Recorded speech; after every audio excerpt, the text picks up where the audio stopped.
Hello students, तो फिर से आपका स्वागत है एक बार मेरे यूट्यूब चैनल सरस्वती क्लासेस धीरज के उपाध्याय पर। और आज का टॉपिक जो है वो हम लोग पढ़ने वाले हैं बायो सावर्ट के नियम के अनुप्रयोग, experiment of Biot Savart laws. और इसमें सबसे पहला जो है वो हम पढ़ने वाले हैं सीधे लंबे धारावाही चालक तार के कारण उत्पन्न चुंबकीय क्षेत्र। सीधे लंबे धारावाही चालक तार के कारण उत्पन्न चुंबकीय क्षेत्र की आज हम व्याख्या करेंगे। लेकिन इससे पहले मैं बता देना चाहता हूँ कि पिछले वीडियोस में हमने पढ़ा था बायो सावर्ट के नियम को, ठीक है। और बायो सावर्ट के नियम का जो व्यंजक था वो व्यंजक हमें मिला था μ0 बटा में 4 पाई IDL sin theta by r square हमें मिला था।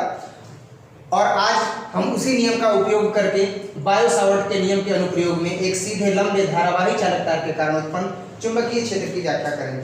तो सबसे पहले मैं एक बार बायो सावर्ट के नियम के अनुप्रयोग को स्टार्ट करने से पहले मैं बायो सावर्ट के नियम को बता देना चाहता हूं कि बायो सावर्ट का नियम क्या था। तो किसी धारावाही चालक तार के कारण उत्पन्न चुंबकीय क्षेत्र की जो तीव्रता होती है वह तीव्रता उस धारावाही चालक तार में प्रवाहित होने वाली विद्युत धारा के समानुपाती होता है तथा साइन थीटा के समानुपाती होता है तथा उस चालक तार के अल्पांश भाग के समानुपाती होता है तथा उस चालक तार से r दूरी पर स्थित बिंदु P जहां चुंबकीय क्षेत्र की तीव्रता ज्ञात करनी है उस दूरी के वर्ग के व्युत्क्रमानुपाती होता है। तत्पश्चात हमें मिला था dB समानुपाती IDL sin theta by r square. और फिर जब समानुपाती का चिन्ह हटा तो हमें k का वैल्यू मिला था और ये समानुपातिक नियतांक के रूप में था जिसका मान आया μ0 बटा में 4 पाई। और μ0 को जो है वह निर्वात की चुंबकशीलता कहते हैं जिसका मान जो था वह था 4 पाई × 10⁻⁷ टेस्ला मीटर पर एम्पीयर।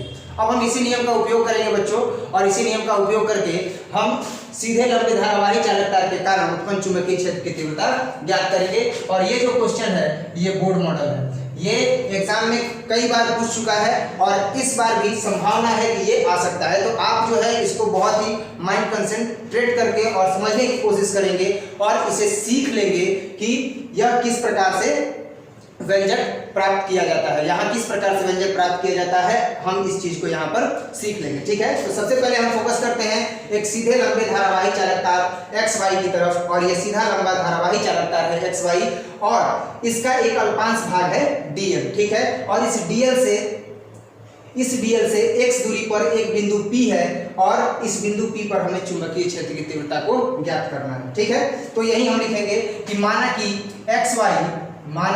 XY एक सीधा लंबा धारावाही चालक तार है जिसका अल्पांश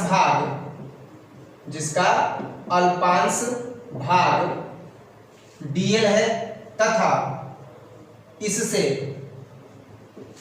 x दूरी पर धारा प्रवाह के कारण वैद्युत क्षेत्र की तीव्रता ज्ञात करनी है। सॉरी, वैद्युत क्षेत्र नहीं, चुंबकीय क्षेत्र की तीव्रता ज्ञात करनी है।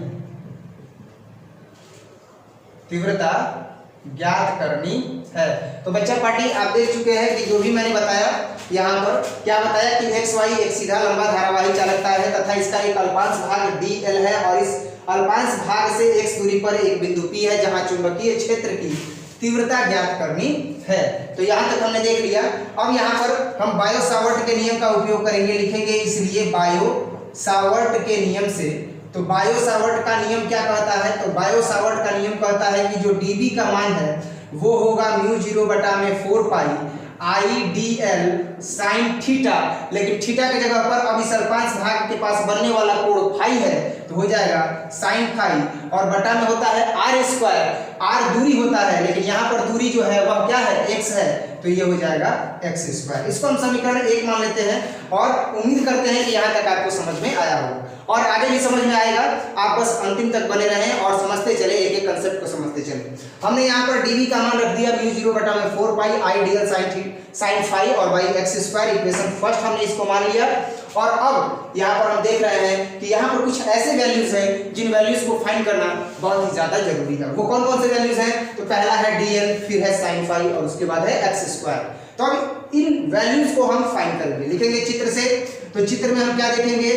तो चित्र से हम देखते हैं कि साइन फाई बराबर होता है साइन थीटा बराबर होता है लंब बटा में कर्ण, और यहाँ पर लंब का काम कर रहा है आर और कर्ण का काम कर रहा है एक्स। अब पुनः जो है वो हम कॉस थीटा का मान निकाल देते हैं। तो कॉस थीटा का यदि हम मान निकालें तो ये रहा थीटा और ये सामने की भुजा लंब हो गई, तो आधार ये हुआ और कर्ण ये हुआ, तो कॉस थीटा बराबर होता है आधार बटा में कर्ण। इस तरह से हमने देखा कि साइन फाई और कॉस थीटा आपस में बराबर है और वैल्यू मिला आर बाई एक्स। हमें तो एक्स का भी वैल्यू चाहिए ना, तो अब एक्स का वैल्यू मिलेगा कि नहीं मिलेगा यहाँ से, तो ये साइन फाई है, यहाँ पर साइन फाई है, तो हमें साइन फाई से कोई अब यहाँ पर मतलब नहीं है। अब किससे मतलब है, अब cos थीटा से, क्योंकि cos थीटा का भी value r by x, sine phi का भी वैल्यू r बाई एक्स, तो अब हम यहाँ पर करेंगे cos theta equal to r by x.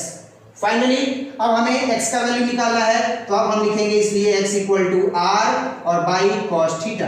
अब ध्यान दीजिएगा आप लोग, यही समझने वाली चीज है, x इक्वल टू क्या हो जाएगा r और 1 बाई cos थीटा को क्या कहते हैं, सेक थीटा। x का वैल्यू हमें मिल चुका है।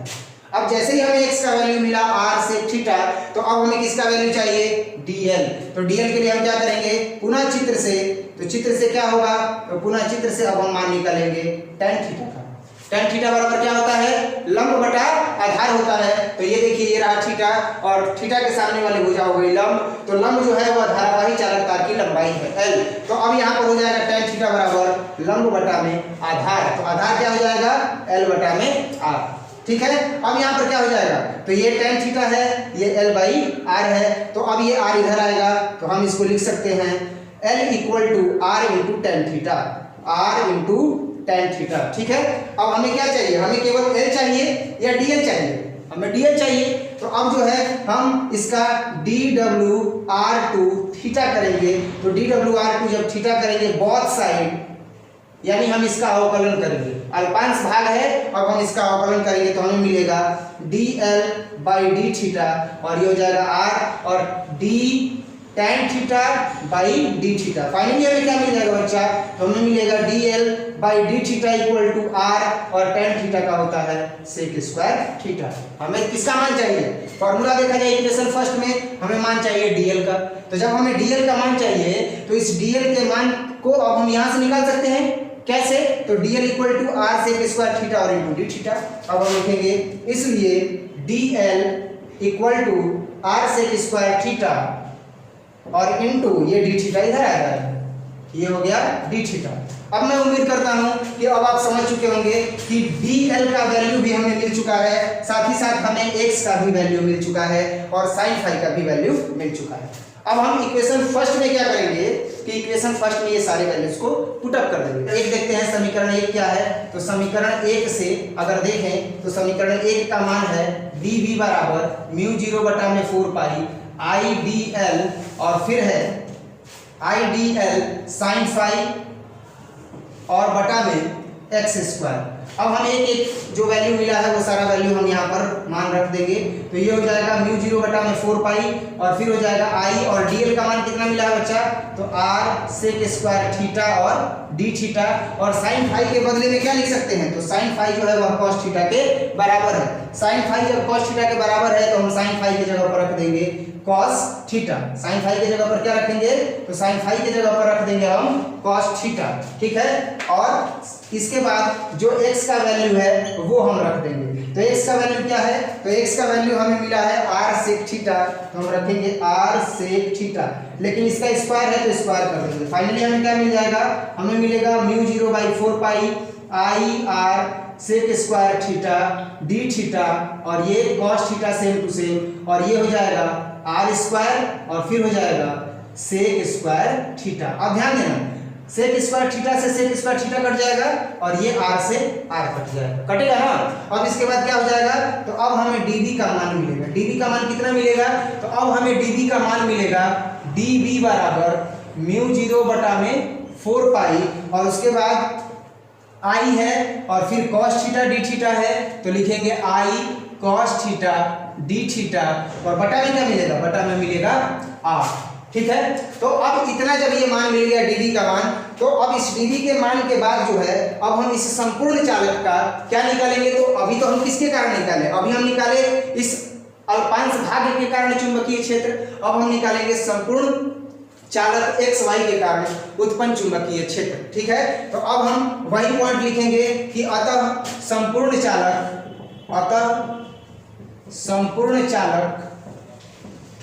एक्स वाई के कारण उत्पन्न चुंबकीय क्षेत्र। तो संपूर्ण अगर चुंबकीय क्षेत्र की बात हम करें तो संपूर्ण चुंबकीय क्षेत्र का मान कैसे मिलेगा? तो संपूर्ण चुंबकीय क्षेत्र का मान मिलेगा समाकलन करने पर। तो समाकलन इसी का करना होगा, तो अब दोनों तरफ समाकलन किया जाएगा, तो हो जाएगा म्यू 0 बाई 4 पाई, फिर मिलेगा आई बाई आर, और ये हो जाएगा कॉस थीटा डी थीटा। ठीक है, अब फाइनली ये जो है वह बी हो जाएगा, और ये हो जाएगा mu 0 by 4 pi I by R same to same, और इसमें लिमिट क्या लिया जाएगा? तो देखा जाए अगर संपूर्ण चालक है तो बिंदु P के पास देखा जाए तो थीटा 1 है, थीटा 2 है, और ये क्या है? तो ये जो है वह ऋणात्मक दिशा में थीटा 1 है, थीटा 2 धनात्मक दिशा में है, क्योंकि नीचे की तरफ ऋणात्मक दिशा होती है और ऊपर की तरफ धनात्मक दिशा। तो ये क्या हो जाएगा?